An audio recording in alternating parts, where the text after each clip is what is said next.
गुरुर्ब्रह्मा गुरुर्विष्णु गुरुर्देवो महेश्वरा गुरु साक्षात् परम ब्रह्म तस्मै श्री गुरुवे नमः। अखण्डमण्डलाकारं व्याप्तं येन चराचरं तत्पदं दर्शितं येन तस्मै श्री गुरुवे नमः। वर्णानां संगानां रसानां छन्दसामपि मङ्गलानां च कर्तारौ वन्दे वाणी विनायको। या कुन्देन्दुतुषारहारधवला या शुभ्रवस्त्राविता या वीणावरदण्डमण्डितकरा या श्वेतपद्मासना या ब्रह्माच्युतशङ्करा प्रभृतिर्विर्देवैः सदा वन्दिता सा मां पाहि सरस्वती भगवती निःशेषजाड्यापहा। ॐ सर्वमङ्गलमाङ्गल्ये शिवे सर्वार्थसाधिके शरणे त्र्यम्बके गौरी नारायणी नमोऽस्तुते। ॐ तत्सवितुर्वरेण्यं भर्गो देवस्य धीमहि धियो यो न प्रचोदयात्। ॐ त्र्यम्बकं यजामहे सुगन्धिं पुष्टिवर्धनम् उर्वारुकमिव बन्धनान् मृत्योर्मुक्षीयमामृतात्। ॐ जातवेदस्य शृण्वाम सोमराति यतो नित्ययति वेदा सा न पर्षदुर्गाणि विश्वा न त्रयो सिन्धुं दुर्त्यातग्नि। ओम। आप लोगों की जानकारी के लिए मैं बता दूं कि ब्रह्म में पढ़ने की आवश्यकता नहीं है, क्योंकि शताक्षरी गायत्री में भूर्भुवः स्वः नहीं आता है। शताक्षरी गायत्री में गायत्री मंत्र तो भूर्भुवः स्वः छोड़ के रहता है, और मृत्युंजय मंत्र भी होता है, और माँ दुर्गा का भी मंत्र होता है। इनसे मिलकर के शताक्षरी गायत्री बनती है। बोलो शताक्षरी गायत्री मैया की जय। आइए महामृत्युंजय मंत्र के माध्यम से बाबा भोलेनाथ का, बाबा भूतनाथ का ध्यान करते हैं। ओम रम जूम सा ओम भूर्भुवः स्वः ओम त्र्यंबकं यजामहे सुगन्धिं पुष्टिवर्धनम् उर्वारुकमिव बन्धनान् मृत्योर्मुक्षीयमामृतात्। ओम स्वाहा ओम भुवा ओम भू ओम सा जूम रंग ओम। मृत्युंजय रुद्राय नीलकंठाय शंभे अमृतेशाय सर्वा महादेवाय ते नमः। ओम नमो भगवते बुटकाय आबदुद्धारकाय बुटकाय हं ओम। ओम नमो भगवते आंजनेयाय महाबलाय स्वाहा। मनोजवं मारुततुल्यवेगं जितेन्द्रियं बुद्धिमतां वरिष्ठं वातात्मजं वानरयूथमुख्यं श्रीरामदूतं शरणं प्रपद्ये। ओम राम रामेति रामेति रमे रामे मनोरमे सहस्रनाम तत्तुल्यं राम नाम वरानने। ओम राम रामाय नमः ओम रामचंद्राय नमः ओम रामभद्राय नमः ओम राम रामेति ओम रामचंद्रेति ओम रामभद्रेति। ओम लीं बंगलामुखी शब्दुष्टानां वाचं मुखं पदं इष्टं वै जिह्वां कीले बुद्धिं विनाशय ह्रीं ओम स्वाहा। ओम ह्रीं ह्रीं श्रीं प्रत्यंगरे मामरसरसत्तुनुभञ्जय भञ्जय ह्रीं ओम पट स्वाहा। ओम ह्रीं ऐं ह्रीं ह्रीं ह्रीं पट। ओम ह्रीं ह्रीं ललिताम्बाय फट स्वाहा। बोलो राजराज सीतपुर सुंदरी मैया की जय। बोलो भद्रकाली मैया की जय। बोलो बंगलामुखी माता की जय। जय माँ पीताम्बरा की। वसुदेव सुतं देवं कंसचारूणमर्दनं देवकी परमानंदं कृष्णं वंदे जगद्गुरुं। हे राधे विश्वानुभूतने गंधर्विके राधिके हे कृष्णानंद पंकज भ्रमरिके कृष्ण प्रिय माधवी। हे वृंदावन नागरी गुणनिधि दामोदर प्रेयसी। हे श्री ललितादिके प्रिय सखी प्राणादिके पाहि मां शरणागतं पाहि मां शरणागतं पाहि मां शरणागतम्।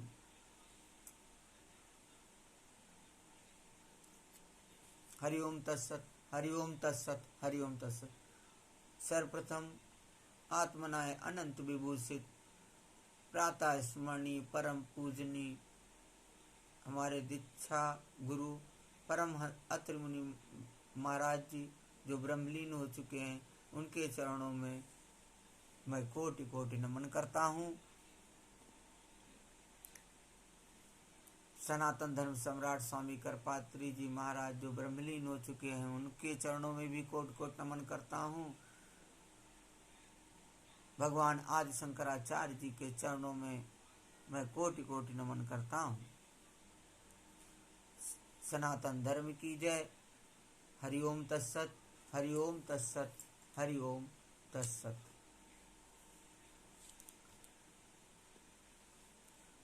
पितृपक्ष महीने से, विगत कई दिनों से पितृपक्ष के महीने से हमने श्रीमद् भागवत कथा का जो 11 स्कंद है, जिसे ज्ञान योग स्कंद भी कहते हैं,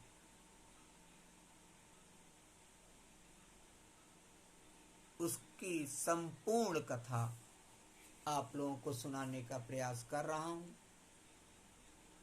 आज उसी कड़ी में आज 19वां अध्याय है। थोड़ा सा सार रूप में बता देता हूं कि 18वें अध्याय में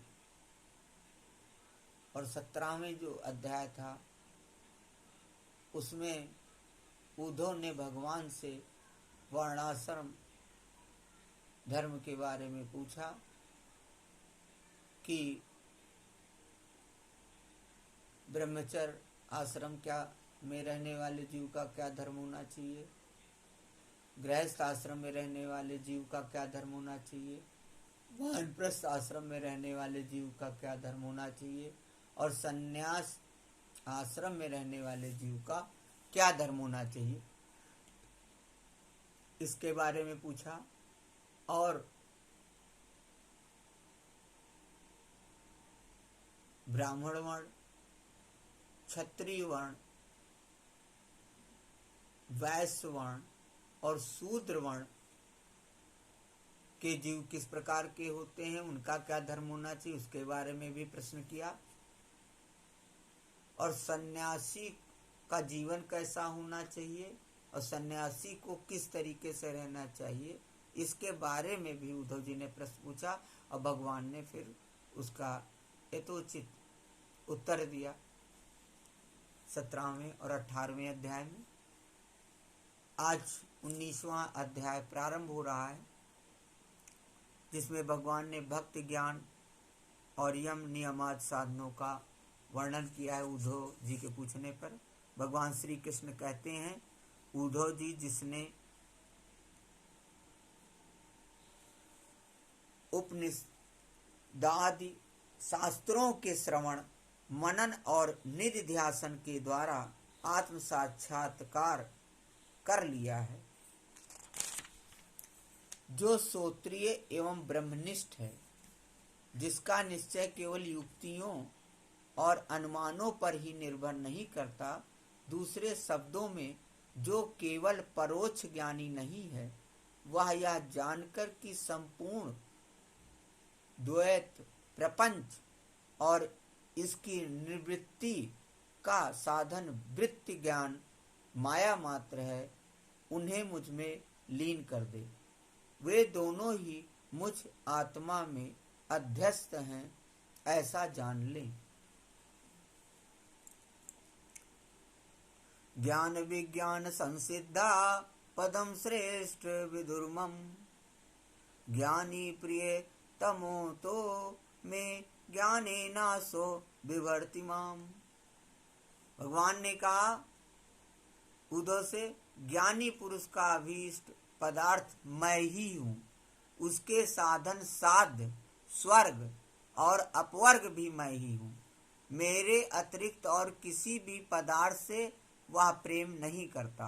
जो ज्ञान और विज्ञान से संपन्न सिद्ध पुरुष हैं, वे ही मेरे वास्तविक स्वरूप को जानते हैं, इसीलिए ज्ञानी पुरुष मुझे सबसे प्रिय हैं। उद्धव जी, ज्ञानी पुरुष अपने ज्ञान के द्वारा निरंतर मुझे अपने अंतःकरण में धारण करता है।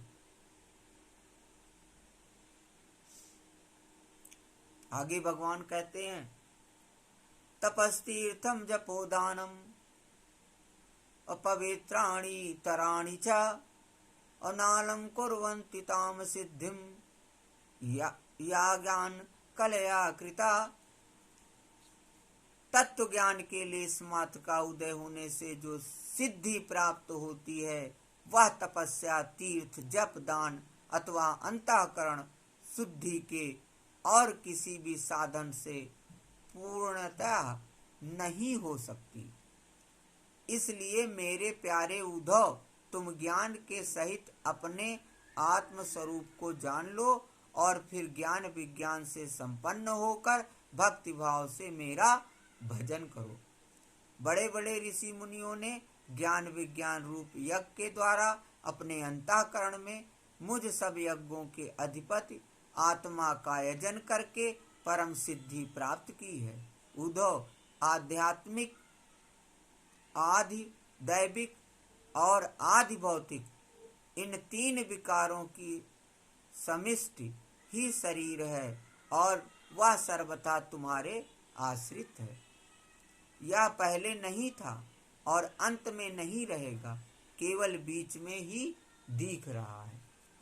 इसलिए इसे जादू के खेल के समान माया ही समझना चाहिए और इसके जो जन्मना, रहना, बढ़ना, बदलना, घटना और नष्ट होना, ये 6 भाव विकार हैं, इनसे तुम्हारा कोई संबंध नहीं है। यही नहीं, ये विकार उसके भी नहीं हैं, क्योंकि वह स्वयं असत हैं।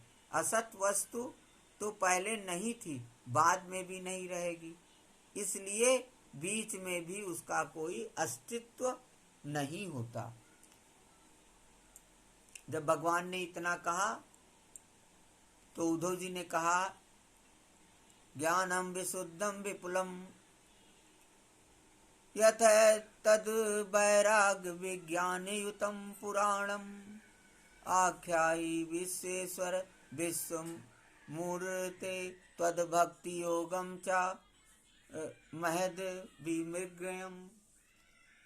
उद्धव जी ने कहा, विश्वरूप परमात्मन, आप ही विश्व के स्वामी हैं। आपका यह वैराग और विज्ञान से युक्त सनातन एवं विशुद्ध ज्ञान जिस प्रकार सुदृढ़ हो जाए, उसी प्रकार मुझे स्पष्ट करके समझाइए और उस अपने भक्ति योग का भी वर्णन कीजिए जिसे ब्रह्मा आदि महापुरुष भी ढूंढा करते हैं। मेरे स्वामी, जो पुरुष इस संसार के विकट मार्ग में तीनों तापों के थपेड़े खा रहे हैं और भीतर बाहर जल भुन रहे हैं, उनके लिए आपके अमृतवर्षी युगल चरणार बिंदों की छत्र छाया के अतिरिक्त और कोई भी आश्रय नहीं दिखता। महानुभाव, आपका या अपना सेवक अंधेरे कुएं में पड़ा हुआ है, काल रूपी सर्प ने इसे डस रखा है, फिर भी विषयों के क्षुद्र सुख भोगों की तीव्र तृष्णा मिटती नहीं, बढ़ती ही जा रही है।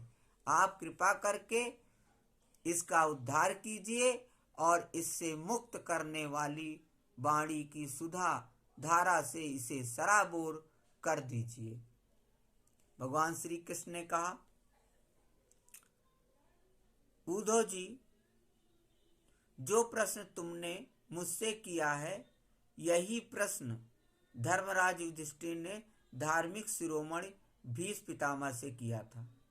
उस समय हम सभी लोग वहां विद्यमान थे जब भारतीय महायुद्ध समाप्त हो चुका था, अर्थात महाभारत का युद्ध समाप्त हो चुका था और धर्मराज युधिष्ठिर अपने स्वजन संबंधियों के संहार से शोक विह्वल हो रहे थे।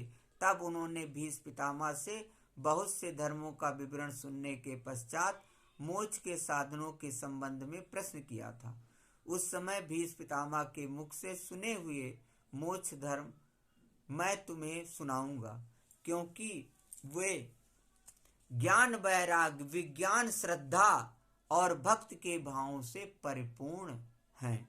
उद्धव जी, जिस ज्ञान से प्रकृति, पुरुष, महतत्व, अहंकार और पंच तन्मात्रा, ये 5 ज्ञानेंद्रियां, 5 कर्मेंद्रियां और 1 मन, ये 11, 5 महाभूत और 3 गुण अर्थात इन 28 तत्वों को ब्रह्मा से लेकर तृण तक संपूर्ण कार्यों में देखा जाता है और इनमें भी एक परमात्म तत्व को अनुगत रूप से देखा जाता है, वह परोक्ष ज्ञान है, ऐसा मेरा निश्चय है। जब जिस एक तत्व से अनुगत एकात्मक तत्वों को पहले देखता था, उनको पहले के समान न देखें, किंतु एक परम कारण ब्रह्म को ही देखें, तब यही निश्चित विज्ञान कहा जाता है। यह शरीर आदि जितने भी त्रिगुणात्मक पदार्थ हैं उनकी स्थिति, उत्पत्ति और प्रलय का विचार करें। जो तत्व सृष्टि के प्रारंभ में और अंत में कारण रूप से स्थित रहती है वही मध्य में भी रहती है और वही प्रतीयमान कार्य से प्रतीयमान कार्यांतर में अनुगत भी होती है। फिर उन कार्यों का प्रलय अथवा बाध होने पर उसके साक्षी एवं अधिष्ठान रूप से शेष रह जाता है। वही सत्य परमार्थ वस्तु है, ऐसा समझें। श्रुति प्रत्यक्ष एति है। एति है का अर्थ है महापुरुषों में प्रसिद्धि, और अनुमान प्रमाणों में या चार मुख्य हैं। इनकी कसौटी पर कसने से दृश्य प्रपंच अस्थिर, नश्वर एवं विकारी होने के कारण सत्य सिद्ध नहीं होता। इसलिए विवेकी पुरुष इस विविध कल्पना रूप अथवा शब्द मात्र प्रपंच से विरक्त हो जाता है। विवेकी पुरुष को चाहिए कि वह स्वर्गादि फल देने वाले यज्ञादि कर्मों के परिणामी नश्वर होने के कारण ब्रह्म लोक पर्यंत स्वर्गादि सुख अदृष्ट को भी इस प्रत्यक्ष विषय सुख के समान ही अमंगल, दुखदायी एवं नाशवान समझे। भगवान ने आगे कहा उद्धव से कि निष्पाप उद्धव जी, भक्ति योग का वर्णन मैं तुम्हें पहले ही सुना चुका हूँ, परंतु उसमें तुम्हारी बहुत प्रीति है, इसलिए मैं तुम्हें फिर से भक्ति प्राप्त होने का श्रेष्ठ साधन बतलाता हूँ। जो मेरी भक्ति प्राप्त करना चाहता हो वह मेरी अमृतमयी कथा में श्रद्धा रखे, निरंतर मेरे गुण लीला और नामों का संकीर्तन करे, मेरी पूजा में अत्यंत निष्ठा रखे और स्तोत्रों के द्वारा मेरी स्तुति करे, मेरी सेवा पूजा में प्रेम रखे और सामने साष्टांग लौट कर प्रणाम करे, मेरे भक्तों की पूजा मेरी पूजा से बढ़कर करे और समस्त प्राणियों में मुझे ही देखे। अपने एक एक अंग की चेष्टा केवल मेरे लिए ही करे, वाणी से मेरे ही गुणों का गान करे और अपना मन भी मुझे ही अर्पित कर दे तथा सारी कामनाएं छोड़ दे। मेरे लिए धन, भोग और प्राप्त सुख का भी परित्याग कर दे और जो कुछ यज्ञ, दान, हवन, जप, व्रत और तप किया जाए वह सब मेरे लिए ही करे। उद्धव जी, जो मनुष्य इन धर्मों का पालन करते हैं और जो मेरे प्रति आत्मनिवेदन कर देते हैं उनके हृदय में मेरी प्रेममयी भक्ति का उदय होता है और जिसे मेरी भक्ति प्राप्त हो गई उसके लिए और किस दूसरी वस्तु का प्राप्त होना शेष रह जाता है। इस प्रकार के धर्मों का पालन करने से चित्त में जब सत्व गुण की वृद्धि होती है और वह शांत होकर आत्मा में लग जाता है, उस समय साधक को धर्म, ज्ञान, वैराग और ऐश्वर्य स्वयं भी प्राप्त हो जाते हैं। यह संसार विविध कल्पनाओं से भरपूर है। सच पूछो तो इसका नाम तो है किंतु कोई वस्तु नहीं है। जब चित्त इसमें लगा दिया जाता है तब इंद्रियों के साथ इधर उधर भटकने लगता है। इस प्रकार चित्त में रजोगुण की बाढ़ आ जाती है और वह असत वस्तु में लग जाता है और उसके धर्म, ज्ञान आदि तो लुप्त हो ही जाते हैं। वह अधर्म, अज्ञान और मोह का भी घर बन जाता है। उद्धव, जिससे मेरी भक्ति हो वही धर्म है, जिससे ब्रह्म और आत्मा की एकता का साक्षात्कार हो वही ज्ञान है। विषयों से असंग निर्लेप रहना ही वैराग्य है और अणिमाद सिद्धियां ही ऐश्वर्य हैं। बोलो भक्तर भगवान की जय। यहीं पे कथा को विश्राम करेंगे। हरि ओम तत्सत, हरि ओम तत्सत, हरि ओम तत्सत। वसुदेव सुतम देवम कंस चारोण मर्दनम देवकी परमानंदम कृष्णम वंदे जगद्गुरु। ओम राधा कृष्णाभ्याम नमः। हे चक्रधर, हे चक्रपाण, हे चक्रयुद्धारी, ओम सुदर्शन चक्राय नमः। हरि ओम तत्सत, हरि ओम तत्सत, हरि ओम तत्सत।